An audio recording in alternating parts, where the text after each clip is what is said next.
Today I'm going to talk about generating leads online for your business and how you guys can do that. But I'd like to start off by telling you a story. And it's a story about a company many of you will be familiar with. As I'm sure you're all quite aware, the last few years haven't been too kind to HMV. And I think the following statistics actually sum this up very nicely. In 2002, when they're at their peak, they floated on the stock market with a value of £1 billion, share value of £1.92. Exactly 10 years on to the day, HMV were worth just £15 million with a share value of 3p. So what on earth happened? Well, a very good person to ask is a guy called Philip Beeching. Now, Philip Beeching ran a marketing agency that had the account around the turn of the century. And he's written a very interesting article that you can find online called Why Companies Fail, The Rise and Fall of HMV. And in 2002, HMV appointed a new CEO. And as I'm sure many of you are aware, when a new CEO comes in, they like to have a clean sweep, ask all the suppliers to tender again. And that's exactly what this gentleman did. So Philip Beeching was quite put off. He'd seen them rise to $1 billion agency, and now they're asking him to retender. But him and his team had some data, some very interesting stuff for HMV to warn them about what was coming in the future. So they turned up and they pitched to the CEO. And they told him there were 3 threats to HMV. One of them was online retailers. The other one was downloadable music from iTunes. And the third was supermarkets discounting music. And the CEO looked visibly angry. And he slammed his fist on the desk and said he'd never heard such rubbish. That downloadable music was just a fad. I mean, why would anyone want to download music when they can go into a real record shop and buy it themselves? And I think we know what happened. And it's interesting to note over the last 10 years, and probably actually 15, that new companies, new names such as Amazon, iTunes, Play, have become household names for us now. And the likes of HMV are disappearing. Think about Blockbuster. Imagine if Blockbuster had thought about Netflix or LoveFilm actually around the turn of the millennia. They could have actually grown their businesses. Now here's the thing. You're the expert in your industry. I'm not here today to say, you know what, you all need to be going on Google AdWords, you all need to be looking at generating leads online. But when Anthony asked me to come and present to you guys, I decided to send out a survey because I want to actually give you some value. I don't want to just talk about the things I'm interested in. I want to find out what you guys want to know. And a number of you did fill out the survey. And I believe that marketing is about return on investment. You've invested your time, your energy to be here today. And there are 3 things that Don't Travel Empty members want to know. They want to know how to generate more leads from their existing websites. So these are the 3 things the majority of people who filled out the survey said they wanted to know. They want to understand how brokers get their leads. Some companies are relying too heavily on brokers. They want to know, what are they doing? Can I do the same and actually get the leads for cheaper? And they also want to have a better understanding of SEO, how to rank higher on Google. So I put together a presentation today that will cover all 3 of those points. And my goal is to give you guys a solid foundation understanding into Google. I want you to be able to look at your competitors and say, well, how are they generating leads online? So I'm going to show you some tools so you can actually look at your competitors, any competitor you can think of, and we can dissect their entire internet marketing strategy, see what they're up to. And I want you guys, by the end of the day, just to feel a bit more confident about this whole space. Because as James pointed out, there are a lot of cowboys, there's a lot of people saying different things. And the truth is, it's a relatively new space. So I want to start with keywords. Who actually knows what a keyword is when I say keywords? Anyone? Is that what they call meta data or something like that? Maybe stuff you put, that helps the search engines find what you... Yeah, similar. So what a keyword is, it's a search term. It's what someone puts in to a search engine. And we want to know what are the right keywords for you, because you guys are probably based in different parts of the country. You probably have slightly different customers. Some might be going for economy coach hire, some might be going for luxury and high end. I want to figure out, well, what is the best keyword for me? What are my customers typing into Google? And the way to do that is to conduct what we call keyword research. And there's a brilliant tool to help you out with this, and it's free. It's called the Google Keyword Planner. Now, I first got involved with internet marketing about 8 years ago. And when I discovered this tool, I knew I'd found something fascinating. Because what Google will tell you is you type in any keyword, any search term, and it will tell you exactly how many people are typing that word in each month. So if we take an example here, actually that doesn't zoom in well. Take an example here, coach hire. On average, 8,100 people in the UK are typing in coach hire. You might think, well, that's a bit too broad for me. Fine. What about coach hire Birmingham? If you're based in Birmingham, on average, every month, 590 people are searching for it. So that's 590 potential customers for you. And if your website appears in front of that, at the top of Google, when people are looking for it, then they can come to your website and you can start being part of this vision Anthony talks about you getting on with running your company and you're getting leads from your website. And that's what I'm involved in, having your website as a virtual salesman. Now, why does Google give us this data? It's not because it likes us, it's not because it fancies giving us free data. It, of course, has commercial reasons. It wants us to use Google AdWords, the paid advertising, which we're going to get onto shortly. So when you use the keyword tool, you see numbers here which says suggested bid. This is how much it costs per click to have a Google ad up there. And this is done by the market. This is what your competitors are willing to bid. Google doesn't decide, you know what, coach hire, I think that's worth £2.39. It doesn't work like that. The bidding starts at 6p and the companies keep bidding. The most expensive keyword I've found is no win, no fee. Any guesses how much that goes for per click? Any guesses? £189 when I last looked per click. And when I teach courses on this, actually people got their laptops up, people start going on and typing in no win, no fee and clicking on the ads to cost the solicitors money. Now, I wouldn't advocate that, but if you've got a gripe with injury lawyers, then you want to cost them a lot of money. That's one way of doing it. But why is it so expensive? Why are they bidding that much? Well, the thing is they're probably getting a return on investment. If 1 in 10 people who click on that become a high-paying client, then they've worked out that £189 to be at that top spot is getting them a return on investment. So this market data is quite useful. If you're based in Birmingham, for Coach Hire Birmingham, your competitors are paying £2.39 a click. That's sort of the value of that word. That's quite interesting from my perspective. A quick question, and let's see what you guys think about this. So we've got, let's go back, it's been cut off here. We've got a keyword coach hire leads and luxury coach hire. Now luxury coach hire is £3.32, yet it has less people a month searching for it than coach hire leads. So why are people paying more when there's less people searching for it? Well, the reason being is because that word's worth more, because it's luxury. They're going to be paying more, probably, than just your standard person looking for coach hiring leads. So it's not necessarily about quantity, it's about quality as well. But the thing I want to get over to you is all this data's out there, that we can use data to have evidence-driven marketing. We can set up a campaign that will work within your budgets to get leads. And that's the question I like to ask people is, what's your cost per acquisition? How much do you want to pay for a lead? If you're paying a broker X amount for a lead, could you run your own Google AdWords campaign and pay a bit less? And we can work all that out. What I really like to do is model what works. And I say this quite a lot, there's no secrets on the internet.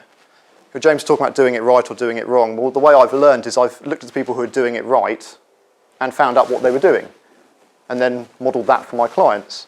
And I'm going to show you some brilliant bits of software that help you find out this. But if you take, for example, economy coach hire, as some people who filled out the survey said these are someone they buy leads from, I'll just show you very quickly how you can tell the sort of keywords they're going for. You can see this if you look at the very top of the browser. Cheap coach hire, economy coach hire, coach hire. So you just get a snapshot. So if you were to look at one of your competitors' websites, you can actually see, by just looking at the top, where they want to appear on Google. The same with coach hire comparison. If we look at the very top, coach hire, cheap coach hire companies, minibus hire prices. Interesting, isn't it? Minibus hire prices, they've gone for that. That's obviously worked for them. But that's also quite laborious looking at websites. Can't we just get a bit more data from using some software? Well, yes, we can. So I'd like you all to think of a competitor now, someone that you're up against in your local area, and someone you'd like to know, well, are they running, if they're running Google AdWords, what are they doing? How much are they spending? What words are they running on? What do their ads look like? There's a brilliant bit of software called SpyFu. It's free to use initially. It'll give you some initial data and you pay a subscription of, I think, £30 a month to actually get the full version. But from a free version, you can get quite a nice bit of information. So what I've done here is I've put in economycoachhire.com, and it's told me some interesting stats about this broker. For example, their daily AdWords budget, pay-per-click budget, is between £75 and £348 a day. So if you were to put one of your competitors in there, you can see the range of what they're spending on Google AdWords, which will help you when you're thinking, well, how much should I spend on AdWords? How much should I invest? So we can see your competitors' internet marketing strategies. We can see the strategies of brokers like Economy Coach Hire by just starting to use some of this software. It also tells you when they've spent the most. So it shows you a date range.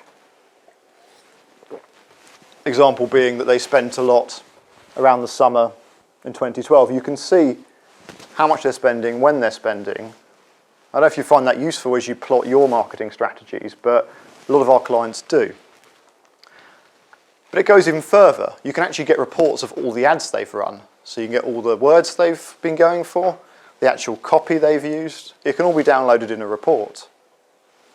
Now, you can do this yourself, or you can get an agency locally, or someone such as myself, to actually make a similar campaign for you. Because if they're doing really well, if you know that they've grown a lot, and you think, well, why can't I grow like that? Well, let's just copy their strategy. It's downloadable from this software. What's the name of the software again? SpyFu. Spy? Let me go back to this, you can see it. Just Google SPYFU. You'll find a lot of software on the internet has stupid names, and that's just the industry, unfortunately. People who write this sort of software tend to see themselves as creative, but yes, SpyFu. Quick tip, just make sure when you're tracking, put the UK in there. But you could go on there now and just put in one of your competitors or a broker or someone you're using who's selling you leads. You think, well, what are you doing to get those leads? Chances are they're probably running Google ads because it's the fastest and most effective way to get leads. And you can just see what they're up to. So let me just jump forward. And this thing I'm talking about initially is Google AdWords. You know Oh, sorry. The tracking? Yes. Is that where people are searching from? So if you were trying to get international business, you'd change that to the country? Yeah. If you wanted to get international business, then you can run Google ads for whichever country. So I mean, just change the tracking to say US or something like yeah. I mean, yeah, of course, yeah. I mean, I think for the tracking bit, I think it only does US and UK because that's where the software is based. But I don't know. I haven't actually tried it for an international, so we'd have to see. But yeah, I think it should be possible. So the thing I want to talk about initially is pay-per-click advertising. Show of hands, who here actually clicks on the Google ads? That's interesting. So you're looking at about probably half the room. Now this isn't a fair sample. Studies have shown that actually around 30% of people click on the ads. But that's interesting because some people are skeptical and think, well, I don't click on the ads. If you're one of those people that don't click on the ads, you think no one else does. Well, actually, a lot do. And Google's turnover last year was $40 billion. Most of that comes from this sort of revenue. So for those of you who are quite green and to SEO and pay-per-click advertising, just so you know that what we're talking about here are the ads at the top and down the side. I'm sort of trying to cover all bases in case anyone's confused. 70% of people click on the organic and 30% here. And what I aspire for my clients to have is what I call total domination. Now, Anthony likes this phrase. And let me give you an example. So we're based in Norfolk. We have clients all over the UK, but we're based in Norfolk, and there's a company called R.A. Brown, and they supply and install heat pumps in Norfolk. So their main keyword are heat pumps Norfolk. And when we first started working with them, they were nowhere to be found on Google. They were paying about £8 grand a year to Yellow Pages. not really seeing much return. So the first thing we did was start running the ads up here. That costs about £2 a click. But the average heat pump installation goes from anything from 5 grand up to 30 grand. If you're looking at a ground source heat pump, that's where they bore into the ground and get geothermal energy. So it's very, very profitable. That got them a good return on investment, and it allowed us also to work on the SEO. Because some people say, well, should I do AdWords, should I do SEO? I say do both. Simply because by being at the top here, RA Brown are getting the 30%, but by being here, they're also getting the other 70%. RA Brown are quite greedy. When we got them here and here, they said they weren't happy. They said, can we get any other placements, i.e. can we get seconds? So I said, yes, let's do that. So now we've got them here and here. And I think if you Google it now, we've got them first, second and third. And that's what we call total domination, that if someone's putting in coach hire, wherever your region is, so for Anthony, if you're putting in coach hire Norwich, Anthony wants to have Marriott's chair, it's here, here, here and here. Because no one's going to ignore you then. You know, for the 1,000 people a month that search for coach hire Norwich, vast majority of them are coming to your website, and it's just maximising those online inquiries. The interesting thing about AdWords is actually you don't necessarily always have to be at the top. One of our clients here, Abel's Moving Services, we run an ad here down the side because it's cheaper. You know, I talked about it being about bidding. It's cheaper to run your ads down the side than it is at the top because you get less clicks. However, if you've got a keyword like moving companies, that could cost about £10 a click. Whereas Abel's, you know, they're getting lots of leads through being here naturally. So actually being there, they can pay about £5 a click. So they can get half price visitors, less of them of course, but by being down the side. So that's something for you guys to look at, and how a lot of people use AdWords is like a tap, that when they're really busy, they just turn AdWords off. They go, you know, I've got too much work on at the minute, pause AdWords. Actually, you know what, yes, we're going into a quiet period, let's crank it up and get ourselves at the top. Or actually, you know, we can do a few more inquiries, not that many. Fine, let's go here. AdWords is a really good way of just getting a proof of concept as to what keywords are right for you. Because you might think that Coach Hire Norwich is the best for you, Anthony, but actually it might really be Coach Hire Norfolk. But by running ads on both, we can track which one is the best and which gets you the most inquiries. It might just be running on both because you want to grow aggressively. It might be that you're really busy and Coach Hire Norwich is better than Norfolk because Norfolk's more popular. But it just allows us just to play around with it and just focus on generating leads through our website. As I mentioned, it's defined through bidding. You can lower your bids. You'll see on the keyword planner that actually £3 a click, I don't want to pay that. Cool, we'll bid £1.50 and be a bit lower. Play around with it. The nice thing about all of this is it allows you just to dip your toe in the water. You can just test different things online. You don't have to have a massive budget. You can spend a couple £100 a month and just see what sort of leads you get.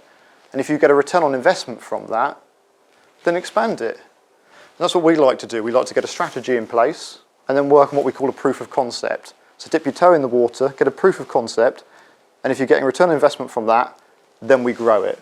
If you don't, then we tweak it and try something else until we find out what works. Because the fact that there are brokers out there means that internet marketing clearly does work. And we recommend using both, but starting off with PPC.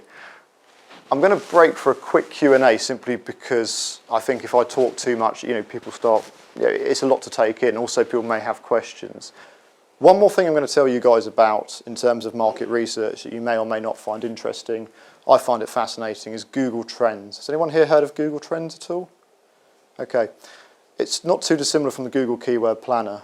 And an example of how it's used or how it was used is quite fascinating. So in 2009, Google alerted the World Health Organization to the fact there's going to be pandemic flu breaking out in Mexico any time now. Well, how on earth did Google know there's pandemic flu? It's because Google's monitoring what everyone's typing into Google, and they saw a spike in people in Mexico typing in flu-like symptoms. And it's actually quite interesting. This is a slight tangent, but we'll bring it back round. It's actually Google, all this data that Google has, it shares with us. It's free online. You go onto Google Trends and click on Google Flu Trends. If you were flying out to the United States next week and you're going to New York, you can see actually the flu activity is quite high in New York at the minute. So just make sure you watch yourself. It's fascinating, but you can type in words that are relevant to you. So coach hire, for example, you can see the trends of people typing in coach hire. And the trend's gone down. Doesn't necessarily mean there's less people searching for coach hire. what it tells me is that actually more people are searching for coach hire Norwich, coach hire York, coach hire Birmingham, so that the keywords are getting longer. So as you're thinking about the best words to run on, maybe coach hire is not the best one for you. And it's just thinking about that, and this software allows you to do it. If you type in any type of word, it will also tell you a forecast. So it looks at the trends and it tells you what it thinks the spikes are going to be based on previous data. And it's just a very useful tool as you're planning any business venture or you're investing in whatever it might be, gold, property, whatever. You can see in real time what people are typing into Google. If you go on the homepage of Google Trends, it says what's trending right now, what are people typing in? It just allows you to get a bit more information, a bit more market research as you plan your marketing strategies, as you look to grow your businesses. So I'm going to talk to you about search engine optimization now. That was something that a lot of people said they wanted to know a bit more about when they conducted the Don't Travel Empty survey that was sent round. So I'd like you all to think of a keyword. So think about a keyword that's good for your business. It could be coach hire Norwich, coach hire York, whatever it might be, coach hire Birmingham. Think about that. And what we're going to do is talk about what you need to have on your website to get high in the search engines for that specific word. So you've all chosen your keyword. What we need to do is start thinking about how Google ranks websites. And to do that, you need to know what motivates Google and start thinking a bit like Google. I'm going to share with you a couple of principles today. And if you get these two principles, you'll understand how Google works and why Google sorts websites the way it does. And the first principle is relevancy. What do I mean by relevancy? Well, SEO in its most crudest form is just word matching. And we all kind of intuitively know this. We all use search engines, I'm assuming, because if you type in a keyword like internet marketing Norwich, the search results that match those words, internet marketing Norwich, are bolded. So Google's just matching it up. So the golden rule is, and it might sound a bit patronising, if you want to rank for a keyword, it's got to be on your website. But be amazed how many people don't get that. There's a hairdresser in Norwich, it's the biggest salon in Norwich, and he was nowhere to be found for the keyword hairdressers Norwich. He got really angry and said, "Why are Google doing this to me?" I said, "Well, let's have a look at your website."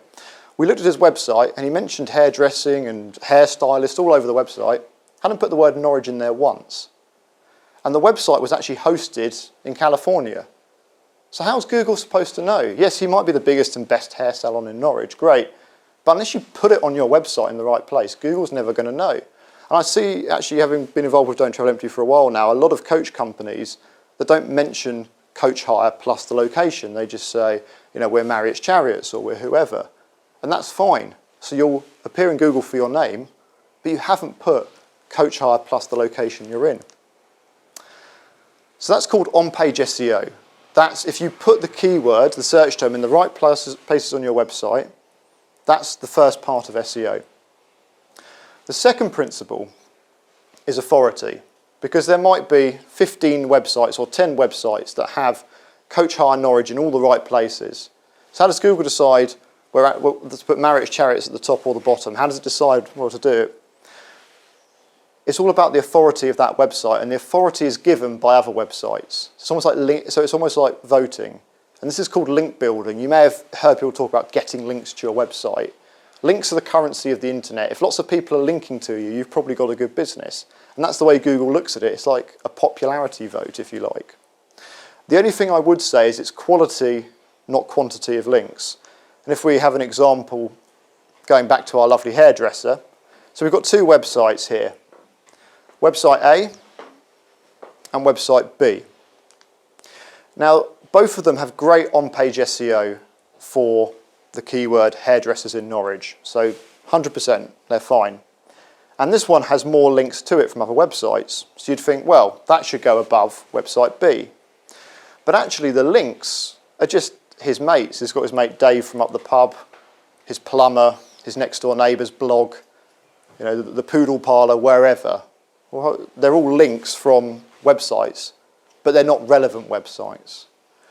Whereas website B, it's a hairdresser, has links from Vidal Sassoon, you know, GHD, L'Oreal, all these blogs where he's creating content, and writing about his services, the fact he's a top hair salon and stylist in Norwich. So actually, less is more, and it's about getting links. If you had links from Don't Travel Empty, if you had links from Relevant, what was it, Route 1 is the publication? Yeah, if you have links from them that talk about you being a coach hire company in Birmingham, say, that's much better than getting, you know, one of your suppliers, your local printer or whatever, to link to you. I use this as an example just to sum up SEO. So there's two halves to SEO. On-page SEO, which is what we can see. You can log onto a website and see, yes, they've mentioned Coach Hire Norwich in all the right places. Off-page is the links. You can't directly see who's linking to your website. There's software that will show you, but you can't directly see. And off-page SEO is where most of the work happens. That's why if you were to use an SEO agency, they'll say we charge you £500 a month for 12 months. What are you doing for that? Well, what they're doing is basically online PR. They're getting other people to link to you. And the way that a good SEO agency would work that out is if you're paying us £500 a month, we want to be getting you back £5,000 in business each month.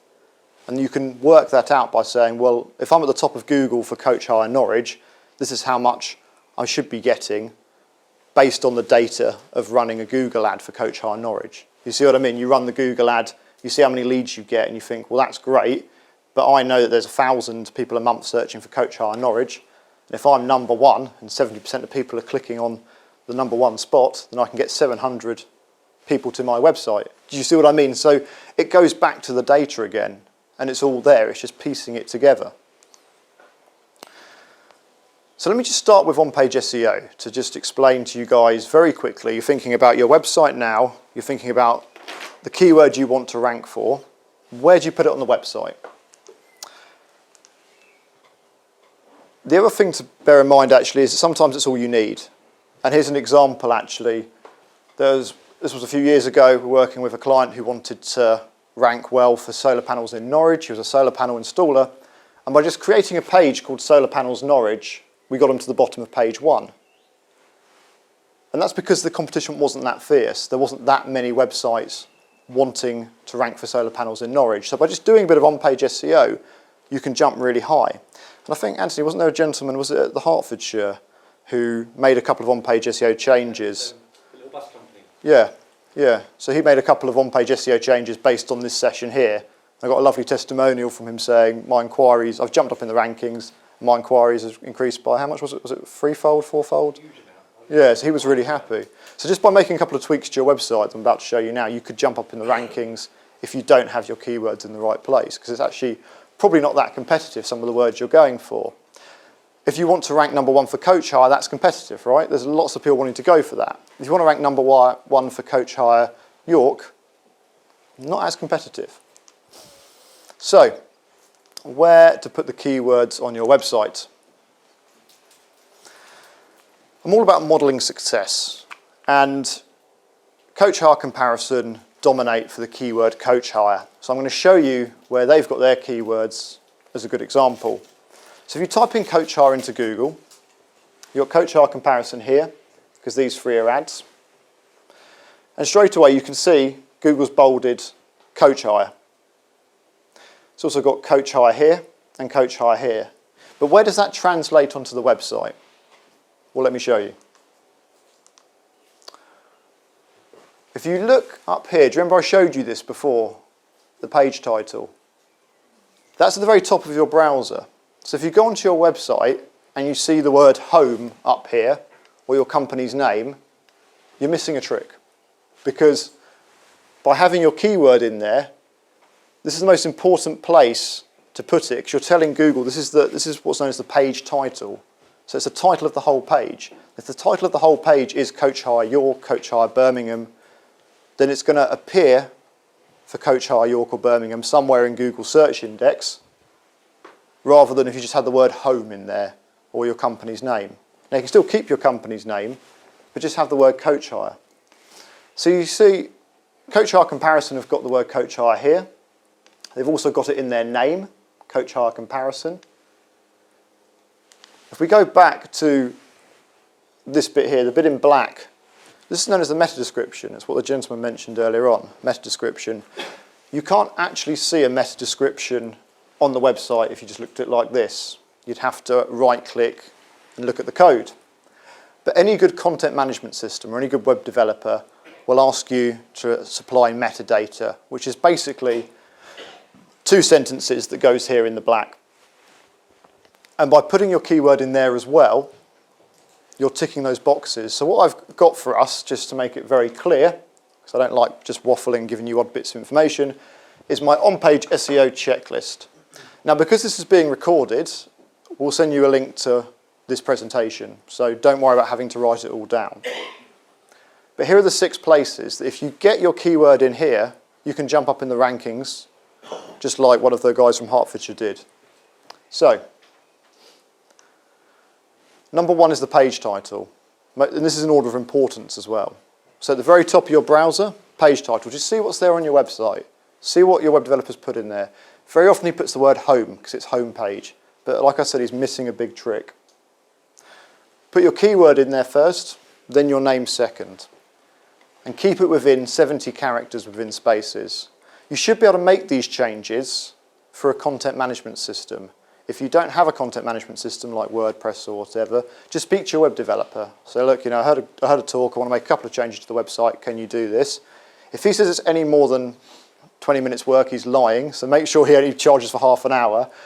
Yeah, I've seen web developers say, oh, it's half a day's work, and that's not the case, but I'm sure you've all got very reasonable web developers who wouldn't do that. The second one is the meta description, second most important place. Once again, ask your web developer or go into your content management system. It should be really clear. It's under what's known as metadata. Try and keep it within 150 characters and include the keyword in there. Also write for humans as well as Google, because people will scan it. It's almost those 2 black lines. It's a little bit of sales copy just to entice people into your website.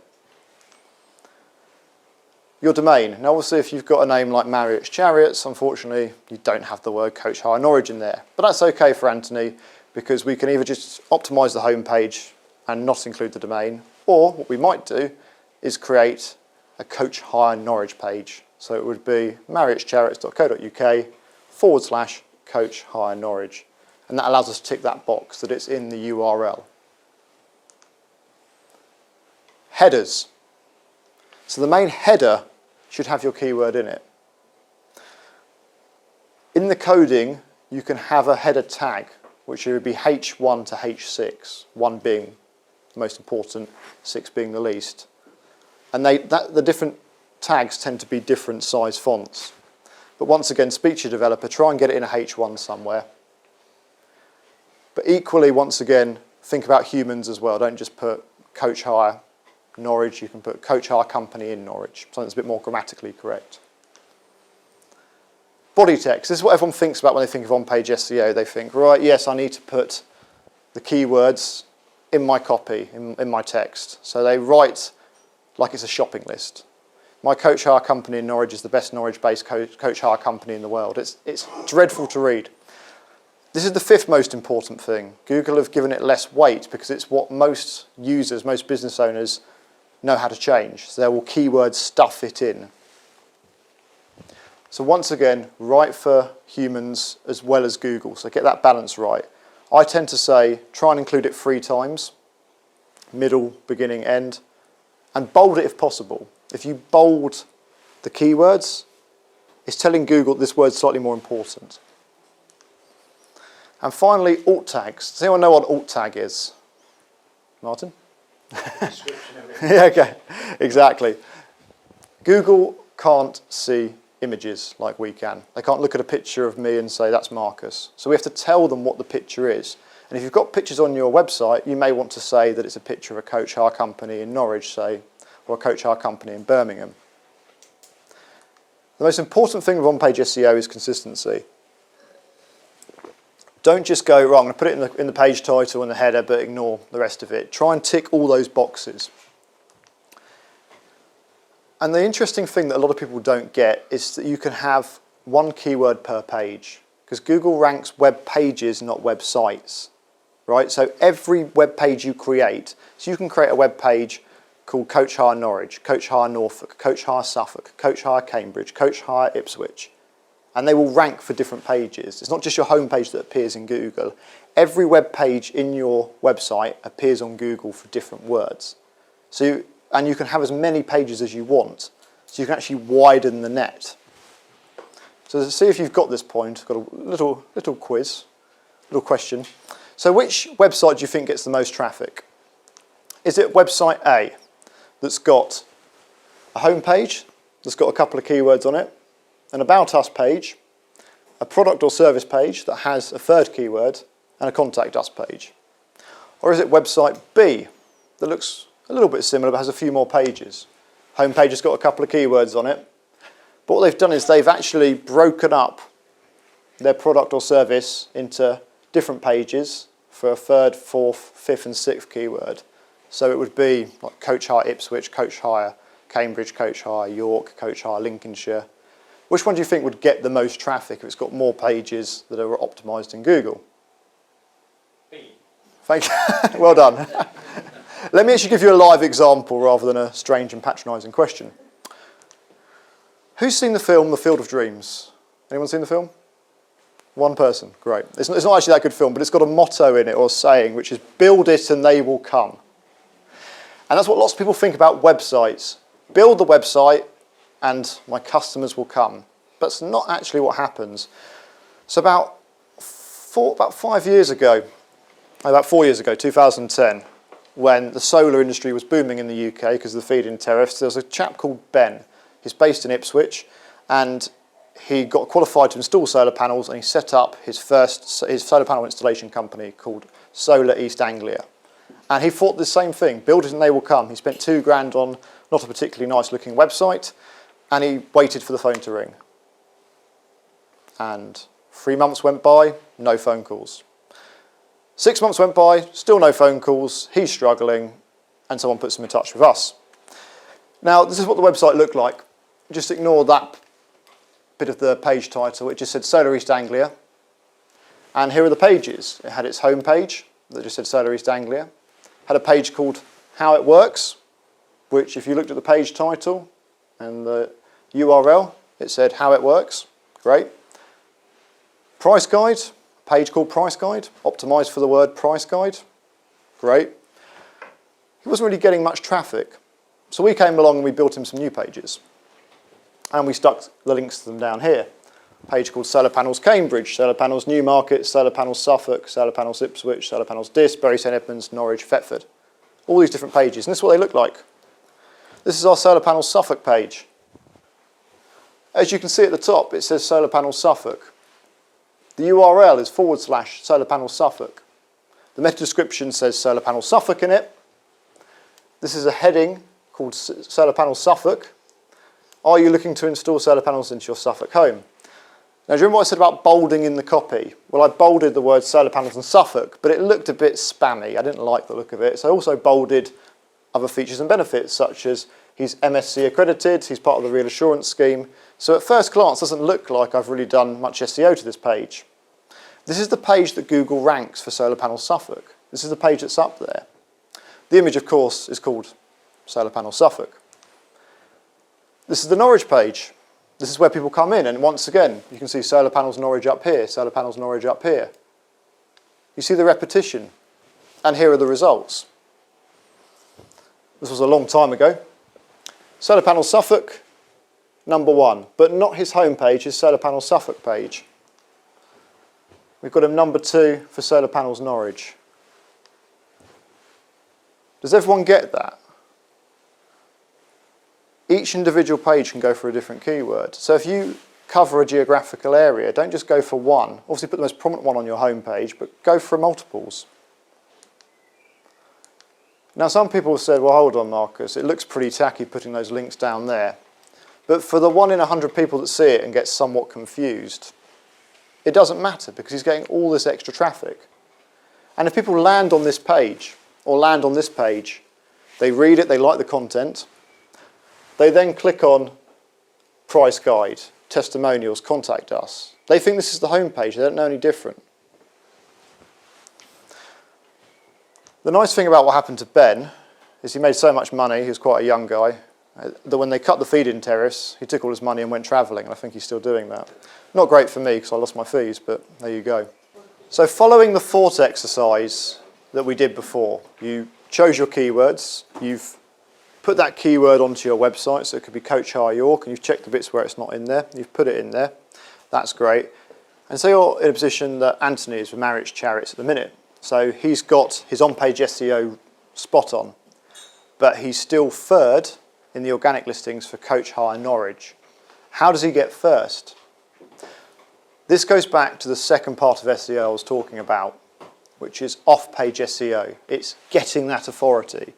Anthony's website, Marriage Chariots, in Google's eyes is very relevant for Coach Hire Norwich because he's put it in the right places.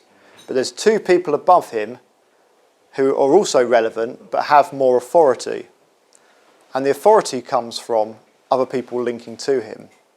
So for Anthony to get first, he needs to build a couple of extra links. So what sort of links does he have to build? How does he get them? And what does he have to do? Let's explore that. So when I talk about a link, I'm going to define a link. A link is a selectable connection between one web page and another. The reason I say that is it could be an image. You probably clicked on an image before and gone to another web page.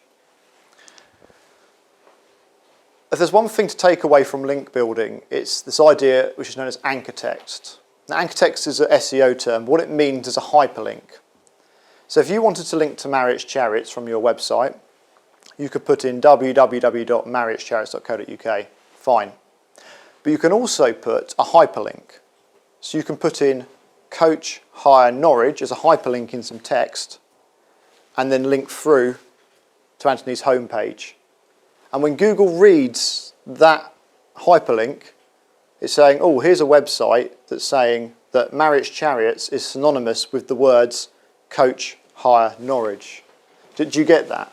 So it's not that you just want a link, which is your web address. You want a link which has the keywords in it that goes to the page that you're looking to optimize in Google.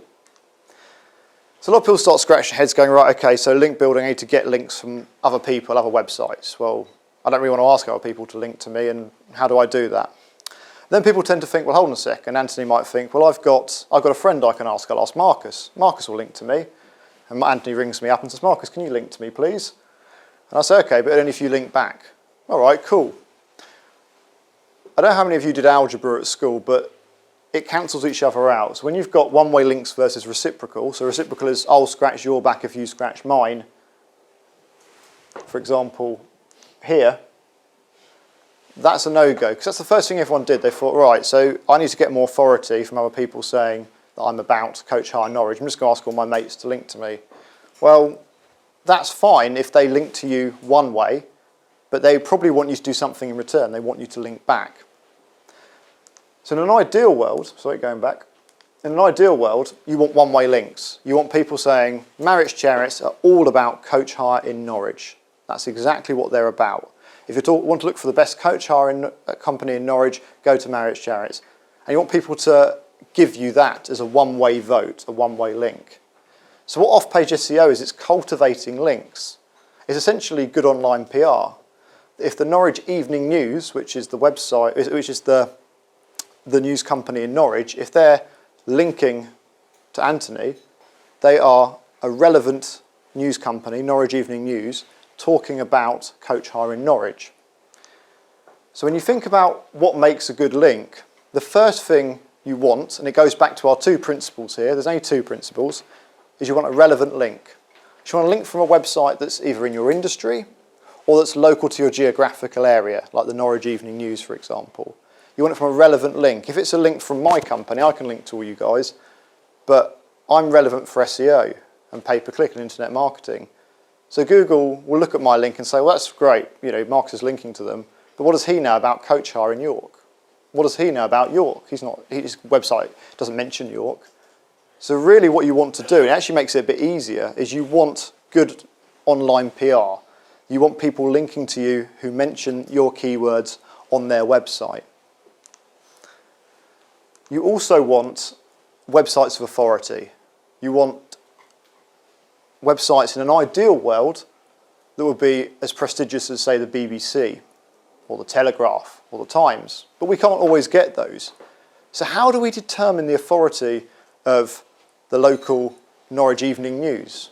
How do we determine the authority of someone who's a supplier who's based in Norwich and can put a link to me that says Coach Hire Norwich? How do we determine that? Well, Google gives us a way of scoring authority. It's called the Google PageRank. Has anyone heard of Google PageRank? No one? That's fine. It's an industry term. Google scores from each web page in its index. So Google's got about 80 billion web pages in its index, and it scores them from 0 to 10 in terms of authority. But it's not a sliding scale in terms of it's all equal. It's exponential in its difficulty to get higher up the scale. And let me show you a graphic that explains that better. Google PageRank explained. To get from 0 to 5, so a PageRank 0 to a PageRank 5, is easier than it takes to get from a PageRank 5 to a PageRank 6. Can you kind of see that it doubles? And if you look at this sort of mountain here, it says level of effort, that actually it doubles in difficulty. That you've got eBay as a PageRank 9 and Google as a PageRank 10, and you look at the difference in size and how much effort it takes to get there, it's quite difficult. Most of you will have a PageRank 1 or 2. You think, well, where do I get PageRank from? That's from the links. So, for example, if eBay, not that they probably would, but if eBay were to link to Marriott's Chariots on their homepage, PageRank 9, part of that authority will go to Marriott's Chariots. Now, how's this relevant to you? Basically, if you just Google PageRank Checker, if you're getting a link from someone and they say, oh, I'll link to you, Google PageRank Checker, put in their website, and you'll see whether they've got a high page rank or not. Because people say, oh, I'll link to you, and they don't really bother doing it a lot of the time, so you have to chase them. And in terms of your time or someone's time, in terms of prioritising it, you want to prioritise someone who's got a page rank 4 or a page rank 5 over someone who's just got a page rank 1. And it's also interesting to see what your page rank is and what your competitors' page rank are as well. It helps you understand how Google is looking at your website. So what's the perfect link? If you say, right, Marcus, okay, I get this, you know, I'm like Anthony, I'm third for Coach Hire, wherever, I want to be first. Where do I get links from and what's the best link I can get? Well, let me give you an example of the perfect link to get. The keyword is in the anchor text, so it's got a hyperlink that has the keyword in it. It's on a relevant web page. It's on a web page that's already talking about your keyword, and it's on a website that has authority. So let me give you an example of one we got for one of our clients. We have a client that specialises in ISO certification, and one of the keywords they want to rank for is ISO 9001. So one of my team on the SEO desk, they look for places where they can get links from. So they approach people cold. They all have backgrounds in PR and journalism, and they approach people cold to try and get links. And they type in ISO 9001 information. And what do they see? Well, they see a number of competitors. That's not particularly useful. Wikipedia. Oh, hold on. Who's this? ISO 9001 info. An ISO 9001 information blog. Someone's got a lot of spare time on their hands, but that's fine. So we approach the blog. We check its page rank. It's a page rank 3. Brilliant. And look how relevant it is for ISO 9001. It's got it up here. It's got it up here. It's got it here. So we approach them and say, look, we've got some really interesting content that you might want to put on your blog. We have one of the biggest ISO providers in the country. We've interviewed a few of their specialists. Would you like this? Your readers might find it very interesting because it needs to be of value to them. They're not going to link to me because I asked them. I need to give them something of value. So what I give them is some content. And straight away, in the top of the content, if you are considering acquiring the ISO 9001 standard, which is the keyword we're going for, there's a hyperlink that says ISO 9001. And that links to their ISO 9001 page. Not their home page, but the page we want to rank for ISO 9001. Which obviously has got very good on-page SEO because you can see ISO 9001 here, here, here, here, etc. So that makes sense. You kind of get that. In an ideal world, you'd want to link, if you wanted to rank number 1 for Coach Hire Leeds, you'd want to get on a page that talks about Coach Hire in Leeds and has a link in the content saying Coach Hire Leeds to the page that you want to optimise for coach hire leads. Could be the home page. It might not be. It could be a / coach hire leads page because you also had a coach hire Yorkshire page or whatever. But that's what you want to strive for. You might be thinking, well, Marcus, I can't get that. No, but if you can get closer to it, if you can get closer to the ideal, your link will be better than if you just ask your mate, actually, do you mind just linking to me and putting www.mycompaniesname.co.uk? You see what I mean? So how many links do you need? You think, right, Marcus, I need to go out and get links now. Well, how many do I need? It depends on how many your competitors have. I call this benchmarking, right? So if the company that's number 1 for coach hire Norwich has got 5 more decent links than Anthony, then I want to get 6 links for Anthony to get him above. Do you kind of see that? So you think, well, how do I see how many links people have? Well, once again, there's some software that tells us this. Majestic SEO. This one's free to use as well to an extent, and then to use the more premium service they charge £30 a month. It's a good business model in fairness. What I've done here to give an example, going back to coach hire comparison, I have to tell you a funny side story actually. Coach hire comparison, when I first did this in the NEC in Birmingham, was sitting right at the front, and I dissected his whole internet marketing strategy, and whether he was happy about that or not, I don't know, but it was amusing to say the least. So let's go to coach hire comparison. Here we go. Coach hire comparison. We can see the number of websites that he has. These are called referring domains, the number of websites that are linking to him, and the number of links from those websites, because a website can link more than once. But what does this mean? I want to help you out with this, because you think, okay, that's a lot of links. Let's drill down to the keyword we want to go for. Say Anthony wants to be number 1 for coach hire, just nationally. What we can do in Majestic SEO is we can look, and there are 76 referring websites with the keyword coach hire as a hyperlink in the anchor text. And we can see who all the links are. And now we can see, by looking at this, what coach hire comparison strategy is for getting number 1. You see, remember I said about relevant links that have authority? What's more relevant than a whole group of coach hire companies that mention coach hire in all different places? So what he's done, James at Coach Hire Comparison, is this is an example of one of his members. He's got, the page that's very relevant for coach hire and bus tours, is that he's managed to get a sneaky link that says coach hire to coach hire comparison. And by getting 76 of those, he's number 1 for coach hire comparison. So it's quite ironic that the people that are buying leads off him, they're inadvertently putting him in the position to get the leads. Whereas actually, if they all stopped that, he would drop out of Google. And the likes of Marriott Chariots could be number 1. But if we assume that none of them do take their leads down, and Anthony wants to be number 1, we need to get 77 high-quality links. Now, I don't know where I could find 77 coach hire companies that might have a web... Oh, no, but you see what I mean. So it can be done. And this is quite a nice example. Okay. So the truth about link building. So let's give you a few home truths. It's hard work. I have a team of people. I have 5 people on my SEO desk, and they are constantly phoning, emailing, speaking to real website owners, real industry websites, The Guardian, whoever, on behalf of our clients, trying to get links from those places. And it is hard work, Long gone are the days where you could just hire someone in India to build you a load of fake links from fake websites, and we've never got involved with that anyway because Google will always going to stamp down on it. So it is hard work.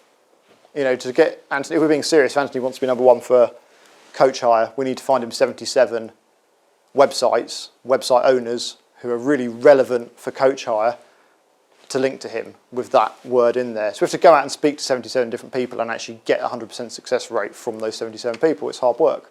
But it shouldn't put you guys off, because actually the sort of keywords you may want to go for, localised ones, coach hire York, coach hire Leeds, coach hire Sheffield, whatever, that's actually much less competitive. And that is less work. But I don't want to be under the illusion that actually SEO can be done in a couple of weeks. It can't. Which is why I talk about using pay-per-click advertising, because every penny you're spending goes directly to someone coming to your website. Whereas if you spend SEO over SEO agency, you're paying for someone's time to try and get you a link, and it's harder to do. It's a team sport. Everyone should be on a lookout for getting links. So everyone who's a member of Marriott's Chariots, if they see an opportunity, if someone thanks them, if a customer says thank you really much or whatever, you know, I blog about coach journeys because that's what I do at the weekends. Oh, can I have a link from your blog? It's just being switched on to people who have websites who you're interacting with. And if your whole company knows actually, well, you know, there's someone you're speaking with, you've got a good relationship, you can get a link. It's just being switched on to that. It is a team sport. There are no shortcuts. So Google's changed a lot in the last 2 years. People used to cheat the algorithm, and basically by hiring companies in India to build lots of fake websites and link to you, because you think, well, I need links. I can't bother to speak to real people. You know what I'm going to do? I'm just going to pay someone in India to do that for me. Google had various updates to crack down on this. One was called Panda, one was called Penguin. Google likes giving things silly names, it appears.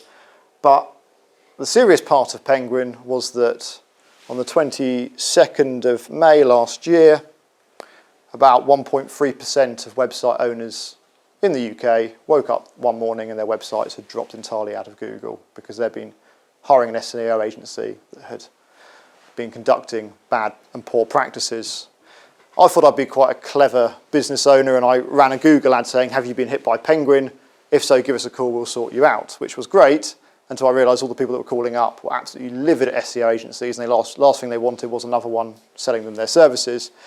But we actually put together a system and a package to remove links, and we've actually managed to save all the guys that went with us. So we managed to turn those websites around, bring them back up into Google, so now they are very loyal customers, but it was quite a stressful transitional period for them, and they weren't the best clients to have initially, so that wasn't particularly clever of me, really. You have to keep going. So say Anthony decides he's going to take on Coach Hire Comparison, and we get Anthony his 77 links. So we're all going to link to Anthony today with Coach Hire in there. Well done, Anthony, 77. James from Coach Hire Comparison has just signed up 4 new members, and now he has 80 links. Oh dear, Anthony. So it's an ongoing race, unfortunately. You can't just say, I've done a bit of SEO, I'm going to sit there forever.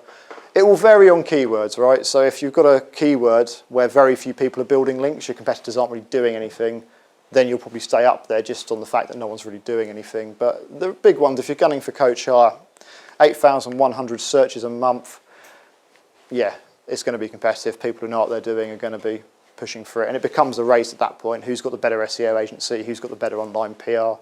And the sad truth is that the bigger companies will eventually rise to the top because they can afford the best online PR and the best agencies. Something that James and I were talking about earlier on. So how to build links. I'm going to run through a checklist very quickly. This is being recorded, so don't worry about having to take notes at a rapid pace. Number 1, contacts, customers, suppliers. I said obviously don't get your mate up the pub, but if they do have a relevant website, if it's a localised keyword you're going for, Coach Hire York, and someone is, for example, a printer in York and their website mentions York, that's not necessarily a bad thing because it's still relevant for the word York. So contacts, customers, suppliers, writing a testimonial to a supplier is a great way to get a link. If I say to my printer, best printing services in Norwich, from Marcus, Fountain, partnership, SEO company in Norwich, an SEO company in Norwich is a link to my SEO Norwich page. Because I've written something nice, a testimonial for him, he's more likely to put it on my website. You guys get that. You just want to. It's sales at the end of the day. You want to incentivize people to link to you. So in that example, we used the perfect link. We put into Google ISO 9001 information. So you put in things like keyword plus news, keyword plus blog. So Coach Hire blog, or Coach Industry blog, or what's going on in York, or what's going on in Norwich. There's lots of actually, in terms of localised keywords, there's lots of stuff like Active Norfolk. There's lots of local websites and blogs that talk about activities, things to do, and you can write a blog post about actually if you're thinking about doing this or going away to here, you may want to look at various coaching services. There's always an angle. And that moves on into what we call guest blogging. This has become quite a big thing in the agency. If you own a blog, then you've got a problem. You've got to keep bloody updating it.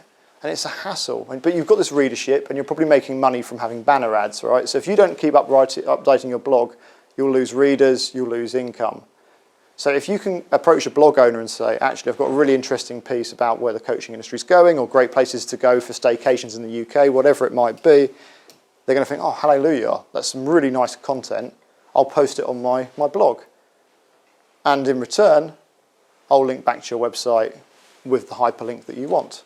And that's generally what happens. You're helping out blog owners. They're happy to post to you, but you're getting that authority from that blog. And if you've written the post that's about best things to do when travelling around Yorkshire, you've mentioned Yorkshire in the post, you've got a relevant post, and you're getting a link from it. Online PR. Once again, any offline PR you do, there'll probably be an online version of it. Right, so I don't know if Route 1's got its own online versions of its issues or whatever. It's got its own news piece. I'm not sure how they work there because it's like a magazine, so it's on some kind of yeah, an actual web page is only live for a certain amount of time. Cool. So that might not be the best example, but there will be various news outlets. Probably your local rags are the best ones for local keywords, so Norwich Evening News, etc. If you get any PR that you are doing, just try and think about, hold on a second, can we get a link here? I'm not asking you to do extra PR just for the links. It's just bringing that together, just tying up, okay, we've got a good bit of PR, got a splash in this rag, can we get a link from it on their online issue? And it's always worth just being aware of it. Competitor links. Think again about your lovely competitor who we've been thinking about throughout this talk. Stick their website into Majestic SEO. So just go to Majestic SEO, put it in there. Majestic will tell you everyone who's linking to your competitor. So you can see who they've got partnerships with. How come they got a splash in the local rag? How come Route 1 are linking to them? You can see, but what you can also see is, that'd be a great place for me to get a link. That'd be a good place, that'd be a good place. So in terms of benchmarking, catching up with them, you can get links from the same places. But it just allows you to understand what they're up to a bit more. Have your own blog and news page. So you can build internal links. If you're updating your blog once a month or your news piece, you can have one that talks about coach hire in Norwich and links back to your homepage. So you can have an internal link. It's not as strong as an external one, but it's still another page that's relevant for coach hire in Norwich, and it links back. And it's good to have new content on your website. Directories. This is becoming less relevant now, but if there are any directories, Don't Travel Empty might be a nice directory. If there's any directories for your industry, the Yahoo directory is quite good as well. There's one called Demoz, which is actually a human edited directory, in as much as that humans will look at your website and decide whether you're good enough to get on it. So Google gives it some weight. To be honest, I think you guys should just focus if there's any industry ones. If there's any industry directories, that'd be great. If there's any local directories, that would be good as well if you're going for the localized keywords. There are various online communities, and I'll get onto social media shortly. So you can write articles for local communities that do talk about various issues. I don't think it's entirely relevant for you guys in this sector, but there are people that make a living by just writing for things like Squidoo or eZine and Hub Pages. There was a woman who made, I think, about 50 grand a year. She was the wife of a soldier, and she would write about what it's like being the wife of a soldier. Your soldier's off on tour in Afghanistan and how difficult it was. And lots of our wives would interact with her. So as a result, the posts she would write, people would click on adverts around them and she'd get a percentage of that income. So I think for some industries it's good, for some individuals it's good, for you guys probably not as much, but you should be aware that there are online communities. I think for the coaching industry probably not as much, but something to be aware of at least. Online videos. If you have a promotional video or if you have any type of video that's on YouTube, use it to get a link back. You can actually call the video Coach Hire in York or Coach Hire in Norwich, and that's now a part of Total Domination because the video itself will rank in Google listings. So it's not a bad idea. If you get a promotional video, just say about whatever your Coach Hire company's name is, Coach Hire Company in York, Coach Hire, and that's just another great way. And people actually are drawn more to the videos from Google search. Social media, I haven't mentioned it yet, and the reason is because I think the currency of the internet is still link building from external websites. You can have people that are number one that are doing zero social media, but Google does pay attention to it because Google wants to put the people at the top who are the most relevant and have the most authority and are just active online. And they see how, and the more active you are online, the more you're interacting with people, obviously the more things you're doing, the bigger company you are, etc. So what I say about social media is use it to engage with existing customers. I think a lot of time people waste in social media trying to get new customers. If you have a strategy that works and you've got someone who's really good at it, fine. But for most of you guys, if you do Twitter or have any interaction with people on Facebook, use it for your existing customer base. And if you want to learn a bit more about social media, there's a really good book that came out at the beginning of this year. It's called Jab, Jab, Jab, Right Hook. It's a boxing analogy, and it says that actually a lot of people are doing social media wrong. They're trying to sell with social media, when really they should give, so give value, and then ask. And that's the currency of the internet. People are much more free. They like to give information first before you actually ask for someone's custom. What's really good about this book is it's full of case studies. So rather than someone just giving their philosophy on social media, it just has blow-by-blow accounts of here's what works, here's what hasn't worked, here's how much money this company made, here's how much money they lost, here's the strategy. Because I'm all about strategies. If you find a strategy that is successful, try and model it yourself in your own industry, try it a little bit, and if it works, expand it. If it doesn't, try another one. It's all about evidence-based marketing. Get a proof of concept, expand it out. I'm wary of social media because I've seen so many companies waste time on it. Business owners should be doing other things rather than going, I've got to update my Twitter. If you feel like you have to update it, if you don't enjoy writing the post, probably other people aren't going to want to read it. Use it to engage your customer base. Use it to say something that's interesting and useful to people rather than what you feel like you have to say, that you have to do Twitter because everyone else is on it. Just like pay-per-click, there's an ongoing cost for SEO. I think that's the thing. People say, oh, this pay-per-click thing's great, but actually I want SEO because I want to be up there for free. But hopefully I've demonstrated today that there's still a cost. Even if you're not paying another agency, it's still your time to get the links. It's still focusing on what your competitors are doing. There's a lot of work to be done. So total domination is the way forward. You want a bit of both. But if you don't have the time for SEO, you think, I've had enough of this, do the on-page SEO as a one-off job and then just focus on AdWords, because that you can really dial up and down the leads as your business needs. One thing I'll talk about finally is conversion rate optimization, which sounds incredibly boring, doesn't it? But actually it's rather exciting.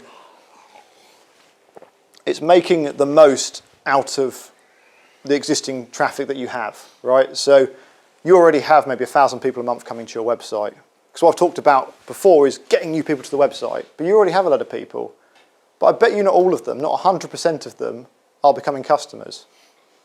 Well, that's annoying, isn't it? Why can't we get more people becoming customers who are already coming to your website?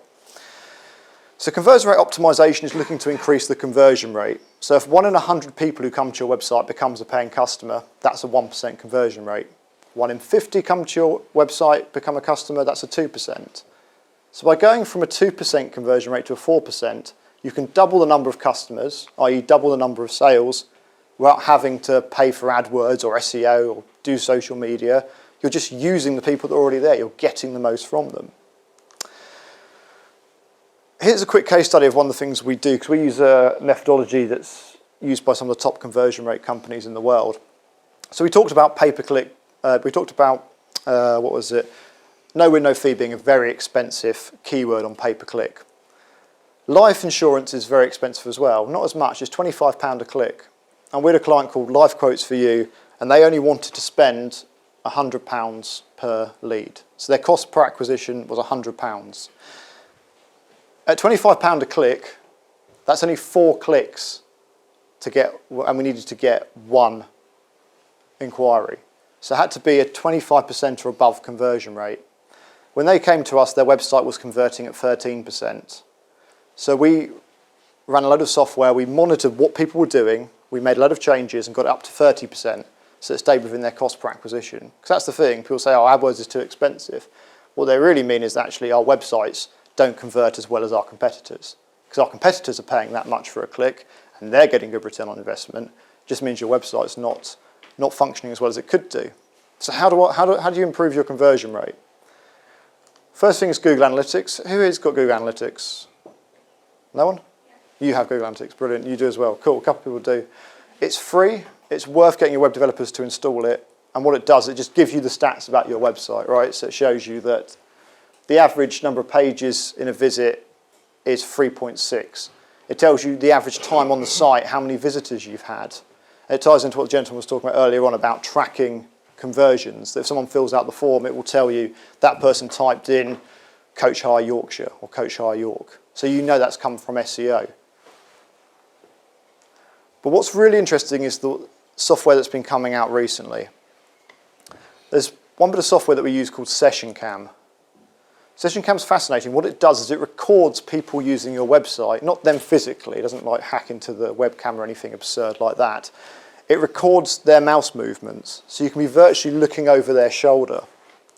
And it's used by a lot of the big boys at the minute. Aviva, a prime example. Aviva, because I'm based in Norwich, I know a lot of guys who are at Aviva, and some of the stuff they're doing is actually quite scary. They've got some very sophisticated websites, .NET CMSs, that almost like artificial intelligence. So if you're on the Aviva website now and you're typing at a certain rate, it will make an assumption that the speed you type at, you're at a certain demographic. So if you're typing a bit slower, they might assume you're a bit older. So when you go to the next page, they'll make the font a bit bigger. So the website's constantly making assumption about you, where you're clicking, the speed of your mouse movement, and it's constantly just correcting itself to try and give you the best looking website to convert you into a paying customer. That's the way it's going. Session Cam was actually set up by 4 guys who are at Aviva who said, well, let's take some of these ideas and make them accessible to everyone. And what Session Cam does, it records people using your website, so it could be mobile. It also is useful if someone starts filling out an inquiry form. We've all done that. We filled out an inquiry form, got distracted, closed down the web page. Oh, what was that website I was on? I'll forget it. I'll go somewhere else. It can record. People start half filling it out, it can record it, and actually there's a plugin to it that we use where actually if someone puts their name and email address but then doesn't fill out the rest of the form, that will then be emailed to our salespeople who can then say, oh hi, you're on the website earlier on, you didn't check out, you didn't inquire, is there anything we can talk to you about? Because we want to increase that conversion rate. Actually, a lot of e-commerce websites do that at the minute, a lot of shopping websites. If you log in, fill up your cart, most of them do this now, so leave it for about an hour, and you'll get an email saying, oh, I saw you fill up your shopping basket. How about you get 10% off if you buy by the end of the day? My sister uses it all the time to get cheaper clothes. So it's quite nice. But that's the way the internet's going. It's more like artificial intelligence. If you're on a website, I want to increase it as close as I can get to 100% of people on that website. I want them buying and inquiring now. And we're going to use as much software as possible to get every last person to pick up the phone. Session Cam's really nice for you guys because it's free to use for the first 500 page views. So you can get a free sample of 500 views of your pages, so maybe about 300 visitors coming to your website, assuming sort of 1.8 pages per view. So you get about 300 people and watching them virtually, looking over their shoulder, seeing how they're interacting with your website. And if they don't like your website, if they're leaving it straight away, if they can't see where the inquiry form is, if they're struggling to find the telephone number, you've got a problem because you're going to be losing people. So it's really useful to tie that in with Google Analytics. It's free to do for the first 100 page views. It's definitely worth doing. Because if you've invested anywhere from £1,000 to up to 10 grand on your website, you want to see how people are interacting with it, right? I mean, of course you want to know, because you want to get the most out of it. And it also does heat mapping as well, so it shows where mouses have been, so you can just get a feel for it. But we take this data and we will then put together what we call a conversion rate audit, and we can say, right, okay, so 1 in 50 people who come onto your website inquire, that's 2%. If you make these changes, we estimate it will probably get to 4%. So we can double the number of inquiries without having to spend a single penny on AdWords, SEO, any of that. We'll just make the most of what you've already got. And that's why I quite like conversion rate optimization, because for the price of a one-off report, for just a little bit of our time, if you want to do it yourself, install the stuff, have a look, make some suggestions to your web developer. For a one-off cost, you can actually double your number of inquiries today without really doing a massive amount, which is good. One thing I'm going to mention is Google remarketing. I love this. It annoys some people, but has anyone ever had the experience where they've been on a website and they've gone on to a second or third website, and the first one they've been on, banner ads from it have followed them around? Has anyone had that experience? Yeah. E-commerce websites, again, lead the way with internet marketing. They do it. My other half over Christmas got to Norwich, was looking at a very expensive pair of shoes, and they followed her around for the next month, reminding her she couldn't really afford them. But what's nice about Google remarketing is it's done through Google AdWords. And for the small amount of time it takes to set up a banner ad, anyone who comes onto your website will then be followed around the Google display network. So any website that gives part of their page, their website to Google. And it's big players that do it. The Telegraph do it, the Guardian. So people will be on Marriott's Chariots, and they'll think, oh yeah, no, I'll inquire later. And then every website they're going on the Telegraph, and they go onto the Guardian, and they go onto Gumtree. And they're like, hold on a second. And they keep seeing these banner ads following them around for Marriott's Chariots. And they think, actually, yeah, I need to call Anthony. I need to sort that out. And the thing is, if your competitors are doing it and you're not, people will be reminded more of your competitors. Here's the best thing about it. It's pay-per-click. And who actually clicks on banner ads on a regular basis? No, me neither. Because we've been conditioned as humans not to click on banner ads. Do you remember sort of 10 years ago and we thought, oh, what's this nice thing? Click on it, all these pop-ups came, oh, bugger off. That's exactly what happens. So very few people actually click on the ad, which means it costs you nothing. So we say budget maybe £10, £20 a month for remarketing. If you're getting about 1,000 visitors a month, budget that, because a few people will click on it. What tends to happen is people will see Marriott's Chariots banner ads following them around and think, right, yeah, I need to get in touch with Anthony. Open up a new tab, go into Google search, type in Marriott's Chariots, and come back for free. So it's bringing people back to your website for absolutely nothing. No one here clicks on banner ads, I certainly don't. I ignore banner ads, unless I was on that website yesterday, because I think, oh yeah, I was there. It's a really cheap and effective way to actually maximise the people who are currently on your website. And here's a nice infographic that shows how it works. Hopefully my explanation was good enough. So what are the next steps? Well, what we're doing working with Don't Travel Empty is we can do an internet marketing audit. So I can get my team to do 5 hours of research, do a competitor analysis, run through all the sort of software that I was talking about, and just give you an action plan. So you can look at generating leads. This is entirely free for Don't Travel Empty members. It's part of a partnership. We want to help the coach industry do the sort of things that the brokers and people like Momentum were doing. But the chances are you might think, you know what, Marcus, thanks for the presentation, but don't really want to work for an agency right now, kind of doing all right. But at some point you might want to improve your internet marketing or to enhance it. It might already be very good. So if you don't want to go with us, here's my recommendations for going solo. Set up an AdWords campaign if you haven't done it already. And we're a Google AdWords certified partner, so we've got £150 worth of free vouchers. You've probably all been sent those vouchers in the post anyway, but if you don't have one to hand, I'll give you £150 worth of free spend. You don't have to use us, just off you go. Set it up. That's £2 a click, that's 75 people. Come into your website looking for your services. At more than a 1% conversion rate, you're probably going to get a new customer out of that for the half an hour it took to set up the Google AdWords and email Anthony to say, can I get a free voucher from Marcus? Create remarketing ads. Within Google AdWords, you can actually, there's a banner ad creator. You just get your logo, get a colour. It's quite straightforward. Obviously, if you've got a good web designer, you've got a brand, you may want to get it done professionally, get that done for a couple £100 and just get those remarketing ads going. I can't stress how effective our clients are finding them. And look at improving your conversion rate. Install SessionCam. There's another one actually, we're moving away from SessionCam a little bit now. We're using one called Mouseflow, which we prefer, but both do a similar offering of just free filming of people using your website, so you can just see what your target audience really think of your website. You've actually got empirical evidence. And then if you actually get something back from your AdWords test, if you think actually, you know what, pay-per-click's working, the keyword coach hire leads is perfect for us, we're getting return on investment, brilliant, then look at doing SEO for it, Make a couple of changes to your website that I've talked about today, those on-page changes.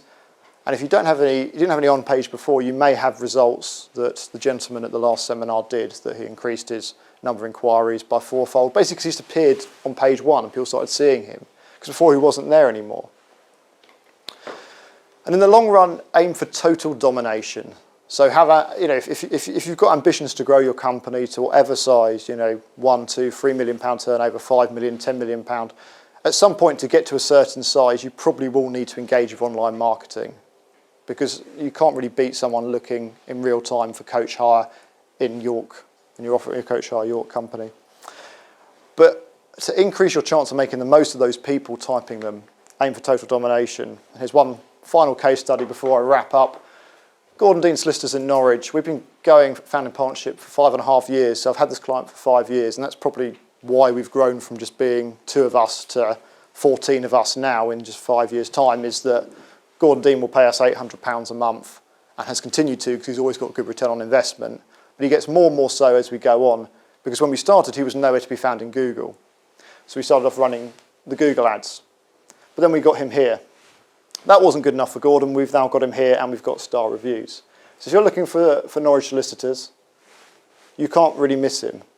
And that's the thing to aim for, total domination. In an ideal world, you know, you'd have a YouTube video down here as well, just bumping your competitors down, taking up as much real estate on page 1 of Google, and you should be getting a great return on investment. And I think that's it. Thank you very much. That concludes the talk.